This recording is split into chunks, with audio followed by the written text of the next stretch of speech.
Right, ఇక ఇదే అంశానికి సంబంధించి మరింత సమాచారం మా ప్రతినిధి దామోదర్ తిరుపతి నుంచి లైవ్ లో అందించడానికి సిద్ధంగా ఉన్నారు. దామోదర్, చెప్పండి. అయితే ప్రభుత్వానికి అనుకూలంగా పనిచేస్తున్నారంటూ వాలంటీర్ల పైన వస్తున్న అనేక ఆరోపణల నేపథ్యంలో వాళ్ళు ప్రస్తుతానికి నగదు పంపిణీ పథకాలకు దూరంగా ఉంచాలని ఈసీ నిర్ణయం తీసుకుంది కదా. సో ఇప్పుడు ఎవరైతే వాలంటీర్ వ్యవస్థ ఉన్నారో వాళ్ళు నిబంధనలు ఏమేమి ఉంటాయి విధులకు సంబంధించి?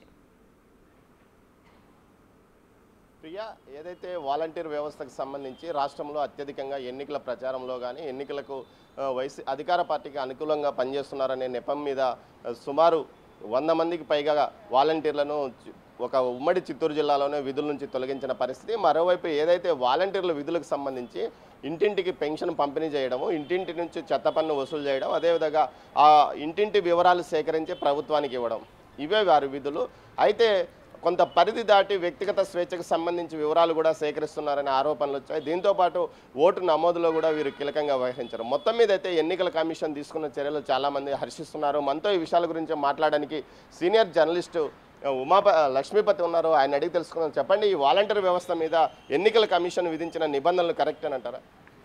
100% అండి. ఇంకా ఎక్కువ నిబంధనలు విధించుండాల్సింది. ఇప్పటి వరకు అయితే తక్కువ నిబంధనలే అనేసి మనం చెప్పుకోవాలి. ఎందుకంటే వైఎస్ జగన్మోహన్ రెడ్డి ప్రభుత్వం ఏర్పడిన తొలినాళ్లలోనే వాలంటీర్ వ్యవస్థ ఏర్పాటు చేసిందే ఆయన ఎన్నికల పార్టీ కార్యకర్తల రూపంలో వాలంటీర్లను ఏర్పాటు చేసుకున్నాడు ఆయన.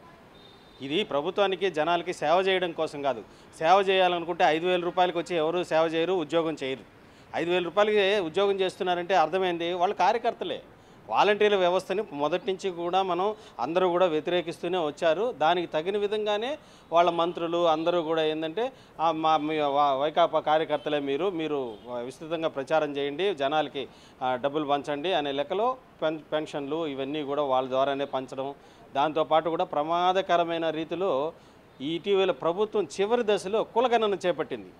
4.5 సంవత్సరాల తర్వాత నువ్వు చివరి దశలో అసలు కులగణన ఎందుకు చేపట్టాలి అంటే ఆ పేరుతో ప్రజల యొక్క వ్యక్తిగత డేటాని మొత్తం సేకరించడం అనేది జరిగింది అక్కడ. ఇది పూర్తిగా ప్రజాస్వామ్య వ్యవస్థకే విరుద్ధం. అది అయినా కూడా ప్రభుత్వాలు నిర్లజ్జగా వాటిని కొనసాగించాయి. అప్పుడంతా కూడా ఎవరు జోక్యం చేసుకోలేదు. ఇప్పుడు కనీసం సుప్రీంకోర్టు అయినా కూడా ఎన్నికల కమిషన్ సూచనలు ఇవన్నీ పరిగణలోకి తీసుకొని ఈ విధంగా కూడా ఆదేశాలు ఇవ్వడం అనేది నిజంగా హర్షించదగ్గ పరిణామం. అయితే కూడా వాళ్ళని పూర్తిగా ఎన్నికలకి దూరం పెట్టాలి అనే పరిస్థితిపై కోర్టు చెప్పినా, ప్రభుత్వం చెప్పినా, ఎన్నికల కమిషన్ చెప్పినా ప్రభుత్వం అయితే నిర్లజ్జగా వాళ్ళని ఏదో రూపంలో వినియోగించుకొని ప్రజల వద్దకి వాళ్ళ ప్రభుత్వాన్ని తీసుకెళ్ళడానికే కూడా ఎక్కువగా ప్రయత్నాలు చేస్తుంది. అందులో భాగంగానే ఇప్పుడు జరిగే పని అంతా కూడా వాళ్ళని రాజీనామా చేసి మీరు పని చేయండి, మళ్ళీ మేము ఎన్నికలు అయిపోతాను, మిమ్మల్ని మళ్ళీ మేము వాలంటీర్లుగా తీసేసుకుంటాం, ఈసారి ప్రభుత్వ ఉద్యోగాలు ఇస్తాం మీకు అని చెప్పడం. ఇవన్నీ ఇంత పబ్లిక్గా జనాల్ని మోసం చేస్తూ ఇటు వాళ్ళ వాలంటీర్ వ్యవస్థని దుర్వినియోగపరుస్తూ చేస్తూ ఉంటే అసలు ఎన్నికల కమిషన్ కూడా కొంచెం ఎందుకో జనానికి అనిపిస్తూ ఉంది ముందులాగా ఖచ్చితంగా నిబంధనలు పాటించలేకపోతా ఉందని అనిపిస్తూ ఉంది. ఇప్పుడు కూడా చూడండి, ప్రతి చోట కూడా ఎన్నికల నిబంధనలు అమలు కావడంలే. ఎక్కడ చూడు సిద్ధం హోర్డింగ్లు ఉన్నాయి, ప్రభుత్వం ఒక పలకలు ఓపెన్ చేసినట్టు అలాగే ఉన్నాయి. వాలంటీర్లు నిర్లజ్జగా ఎన్నికల ప్రచారంలో పాల్గొంటున్నారు. మీరు ఎందుకు చర్యలు తీసుకోవడం లేదు? ఎందుకు వాళ్ళ మీద చట్టపరమైన చర్యలు తీసుకోండి. అప్పుడు ఇంకొకరికి భయం ఉంటుంది. ఏదో సూచనలు ఇచ్చేసి వాళ్ళని వినియోగించుకోకూడదు, అట్లా చేయకూడదు, ఇట్లా చేయకూడదు అంటే ప్రభుత్వాలు భయపడే పరిస్థితుల్లో లేవు. ఆ ప్రభుత్వాన్ని నిజంగా ఖచ్చితంగా మీరు చేయాలని అనుకుంటే వాలంటీర్లని ఇప్పటికే చిత్తూరు జిల్లాలో కొంతమందిని తొలగించారు. వాళ్ళు పార్టీకి పనిచేస్తున్నారు. అట్లా కాకుండా క్రిమినల్ ప్రొసీజర్ ప్రకారం కానీ మీరు యాక్షన్ తీసుకోగలిగితే అప్పుడు వాళ్ళు కట్టడి అవుతారనేది మా ఉద్దేశం. ఎన్నికల కమిషన్ ఏదైతే హైకోర్టు తీర్పు ప్రకారం ఇచ్చిన ఆదేశాల్లో ఎన్నికల విధుల్లో ఎవరైనా వాలంటీర్లు పాల్గొంటే వారి మీద క్రిమినల్ కేసులు కూడా నమోదు చేయాలంటూ కూడా ఆదేశాలు జారీ చేసిన పరిస్థితి. మొత్తం మీద అయితే వాలంటీర్ వ్యవస్థ రేపు వాలంటీర్ వ్యవస్థ లేకపోతే పెన్షన్ ఏ విధంగా పంపిణీ చేస్తారనేది రేపు చూడాలి. ముఖ్యంగా అయితే సచివాలయ ఉద్యోగులు ఇబ్బడిగా ఉన్నారు. కేవలం అయితే ఒక వార్డుకు ఒక గ్రామీణ ప్రాంతాల్లో అయితే పరిస్థితి అంత ఇబ్బందిగా ఉండదు.